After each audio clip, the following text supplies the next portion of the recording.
সুপ্রভাত। আজ 7ই ফেব্রুয়ারি। আজকের দিনে আমাদের প্রধান চিন্তা হোক, আমরা যখন আঘাত পাই সে এক পরম আশীর্বাদ। যদি আমাদের ভিতরে সার কিছু থাকে, তাহা সেই আঘাতের ফলে বাহিরে প্রকাশিত হয়। আজকের দিনের জন্য উপদেশ: বীর হও, দৃঢ় বলে বলীয়ান হও। ধৈর্য শেষ পর্যন্ত সবকিছুই জয় করিয়া লয়। আমাদের খামখেয়াল, আমাদের ভাব, অনুভূতি সবই ক্ষণিকের। তাহারা আসে আর যায়, কারণ তাহারা ক্ষণস্থায়ী। তাই আমরা সে সকল সহ্য করিয়া চলিব।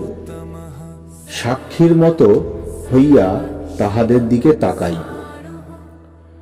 অকারণ নিজের সুখ শান্তি বিনষ্ট করিও না।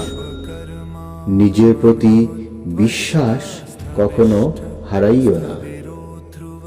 প্রার্থনা করো যেন প্রভু তোমার বিশ্বাসকে অধিক হইতে অধিকতর বলীয়ান করেন এবং তোমাকে নিঃস্বার্থ আনন্দ ও শ্রদ্ধা ভক্তি দান করেন।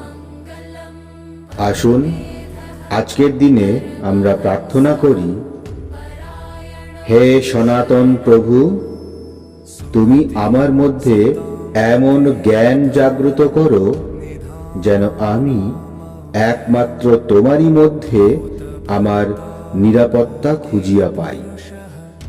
তুমি আমাকে অকৃত্রিম তিতিক্ষা ও আধ্যাত্মিক শক্তি দান করো। দুঃখে বিপদে যেন আমি সহনশীল ও নির্ভীক হইতে পারি। আর যদি কখনো পদস্খলন বা পতন হয়, তখন যেন আমি তোমার দিকে চাহিয়া সহায়তা লাভ করি।